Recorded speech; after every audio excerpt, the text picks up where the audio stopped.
स्वागत है NF news पर। मैं हूं आपके साथ रोहित। जोहरान कहां हो, जोहरान कहां हो, कहां हो जोहरान।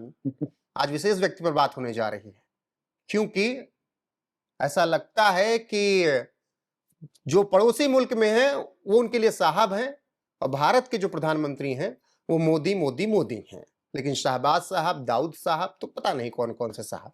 जोहरान ममदानी को लेकर जोहरान जोहरान चिल्लाते हुए आपने खूब सुना था। बाकी मेरे साथ वरिष्ठ पत्रकार पंकज प्रसून है, उनके बहुत बड़े फैन हैं, वो आगे की बात बताएंगे। सबसे पहले तो आपने विशेष कहा, इसी पे मुझे आपत्ति है। वो विशेष नहीं है, वो आम से भी नीचे है, न्यून है। और हमने सीरिया वार के दौरान एक जिहादन दीदी के नाम सुना था। जिहादन दीदी थी जो चली गई थी। पत्रकारिता में भी एक है और वो अक्सर आपको दिख जाएगी। जहां पे शाहीन बाग में मुसलमान जहां बैठे हुए हैं वहां पे वो दिख जाएगी कि हम अभी तो हमने सिर्फ रणनीति बदली है, लक्ष्य नहीं बदला है अपना। तो उसे जिहादन ही बोलेंगे ना। आजकल जिहादन बहुत दुखी है। इसलिए दुखी है कि एक सिनेमा आया है, और सिनेमा में दाऊद इब्राहिम को विलेन बता दिया। अब दाऊद इब्राहिम जो फाइनेंस करता था फिल्में, जिसमें झूमे जो पठान मेरी जान डांस होता था, तो इनको तो बताने की आदत थी कि जो आईएसआई की एजेंट होती है, बहुत सुडौल, बिल्कुल दीपिका पादुकोण की तरह होती है। और वहां देखिए, और सबसे बड़ी बात, उसको बूढ़े की तरह उसका एक वीडियो दिखा दिया। तो जिहादन दीदी नाराज हैं, पत्रकारिता वाली जिहादन दीदी। इनको लग रहा है मेरे दाऊद साहब के बारे में कैसे बोल दिया। अतीक अहमद के बारे में, अतीक अहमद को आप गुंडा बोलो, आप दबंग बोलो, लेकिन ये कैसे बोल सकते हो। अब सबसे बड़ी बात है कि ये सिनेमा को लिटरेरी इतना सत्य क्यों मान रही है। पहले तो बोलते हैं कि सिनेमा तो सिनेमा। पद्मावत के टाइम पे तो कह रही थी कि पद्मावत के टाइम पे ये वो जर्मनी वाला लड़का कह रहा था कि एक फिल्म से इतिहास थोड़ी बदल जाता है। हाँ, और एक धुरंधर से बदल जाता है। और जबकि वो तो सच है। अब जो है वो पूरे देश की जनता समझ रही है। दाऊद इब्राहिम मुंबई में बम ब्लास्ट का आरोपी है, जिसमें उस जमाने में 300 के करीब लोग मारे गए थे। अब घायलों की कोई गिनती नहीं। ये दाऊद इब्राहिम के शूटर्स मुंबई में कई बार आतंक फैला चुके हैं। देश में इनका अपना नेटवर्क है, ड्रग्स का, फेक करेंसी का। अब किसी शेरवानी पहने हुए महिला को अगर इससे दिक्कत हो तो मुझे क्या इससे फर्क पड़ता है। लेकिन दाऊद से प्रेम होगा तो दिक्कत है भारत में। अरे वो शाइस्ता अंबर को प्रेम था गुड्डू मुस्लिम से, उसी तरह किसी का दाऊद से ही प्रेम हो सकता है। तो उसमें चलता है, उनमें सब चलता है ये सब। मैं बार बार ये कह रहा हूं कि हम इन लोगों को इतना सीरियसली क्यों लेते हैं। कौन है ये?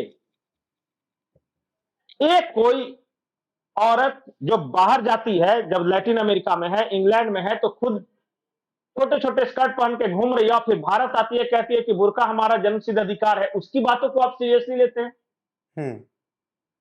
वो औरत जो सरेआम स्टेज पे चढ़ के कह सकती है कि हमने रणनीति बदली है, जैसे विड्रॉ हुआ था ना शाहीन बाग, लेकिन लक्ष्य वही है, गजवाए हिंद। आप उसको ही पत्रकार मान लेते हो। किसको नहीं पता कि उसको पैसे कहां से मिल रहे हैं। आप उसके बारे में डिस्कशन कर रहे हो, इसका मतलब अपना वक्त जाया कर रहे हो। इस देश में बहुत सारे इस तरह के चिलगोजे आपको मिल जाएंगे, फिल्म लाइन में मिल जाएंगे, पत्रकारिता में मिल जाएंगे। अभी मैं पाकिस्तान के एक मिनिस्टर को सुन रहा था, मैं अधिकारी को सुन रहा था। वो कह रहे थे कि जब बुरहान वानी मारा गया तब भारत में मुझे आर्टिकल लिखवाना था उसके पक्ष में।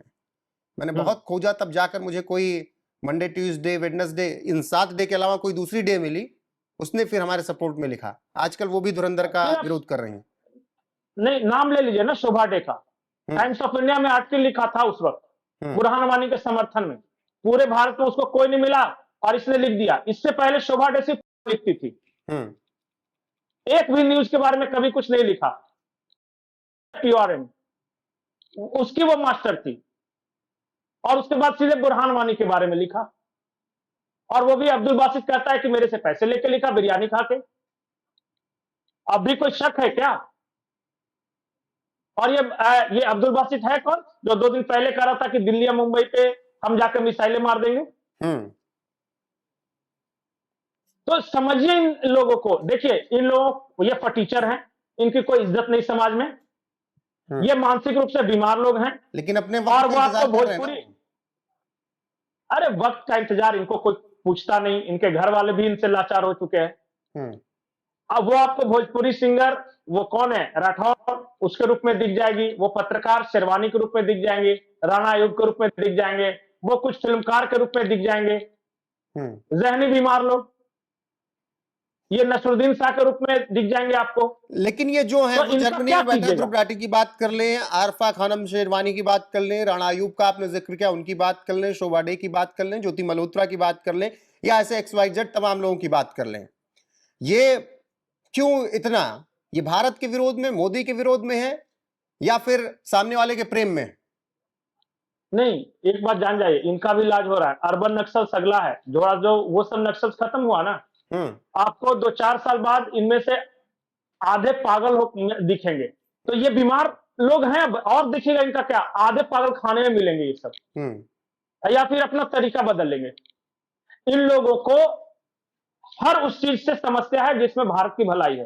कहीं कोई इंफ्रास्ट्रक्चर बन रहा हो तो उसमें 4 आदमी प्रोटेस्ट कर निकल जाएगा, कहीं भारत की तारीफ हो रही है वहां बुराई करने पहुंच जाएगा। अरे विदेशी अखबारों में लिख लिख कर अपने देश को नीचा दिखाता है कि भारत में कुछ नहीं हुआ है।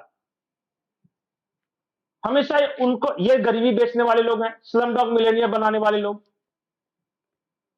ये स्लम्स में जाके वहां के तस्वीरें खींच के, टट्टी करते बच्चों की फोटो खींच के अंग्रेजों को बेचने वाले लोग हैं कि हम बहुत बड़े सामाजिक कार्यकर्ता, ये देखिए गंदा फोटो लाइए पैसा। ये इनका धंधा था, और आज भी मैं पूरे दावे के साथ कर सकता हूं कि ये सारे बीमार लोग कहीं ना कहीं विदेश से पैसा हासिल करते हैं, उसके चक्कर में ये बोल रहे हैं। और इनको अवार्ड भी वही देते हैं, अंग्रेज ही, जिनके लिए ये बोलेंगे, जिनके लिए करेंगे। आज तक किसी भी हिंदुस्तानी या किसी राष्ट्रवादी पत्रकार को कहां कुछ मिला है? बिल्कुल पंकज जी, एक से और एक बढ़िया लिखने वाले हैं। हाँ, तो धुरंधर का असली दर्द इन्हीं लोगों को है, बहुत ज्यादा दर्द है इनको। दर्द यह है कि 2014 का बाद भारत खत्म हो गया, बर्बाद हो गया, लोकतंत्र समाप्त हो गया, वोट देने का अधिकार छिन गया, और मनुवादी सरकार आ गई, या पता नहीं क्या क्या है, अलर बलर कुछ भी बोलते रहते हैं। ठीक है, इनको देखता कौन है, सुनता कौन है? इनको कुछ देखिए, कुछ कांग्रेसी, कुछ मोहम्मदन और कुछ समाजवादी टाइप के लोग हैं, बस यही इनका टारगेट ऑडियंस है। वामपंथी भूल गया। हाँ, आदेश का फैसला तो बार बार हो रहा है, चुनाव दर चुनाव हो रहा है कि देश के लोग क्या चाहते हैं। 3 लोकसभा चुनाव हुए, सैकड़ों विधानसभा चुनाव हुए, देख लीजिए। बिल्कुल, बाकी जनता को समझ आ रहा है कि कौन कहां क्या है। ऑपरेशन सिंदूर पर कभी सवाल, तो कभी एयर स्ट्राइक, सर्जिकल स्ट्राइक पर सवाल, कभी धुरंधर से दिक्कत, लेकिन हाफिज में सईद, दाऊद से प्रेम, दाऊद साहब, भारत में बैठे प्रधानमंत्री को मोदी, गृह मंत्री को अमित शाह, उनमें साहब नहीं लग पाता, सर नहीं लग पाता है, लेकिन पाकिस्तान वालों को बहुत साहब और इन सबको सम्मान देना इन सबको आता है। और जोहरान को अभी भी खोजा जा रहा है कि जोहरान कहाँ है। फिलहाल जोहरान ईरान के विरोध में भी हैं, इसीलिए जोहरान को खोजने वालों को दर्द और बढ़ गया है। बने रहिए हमारे साथ लगातार। आपकी टिप्पणी क्या है अपने शब्दों में कमेंट सेक्शन में जरूर बताइएगा। बने रहेगा लगातार। नमस्कार।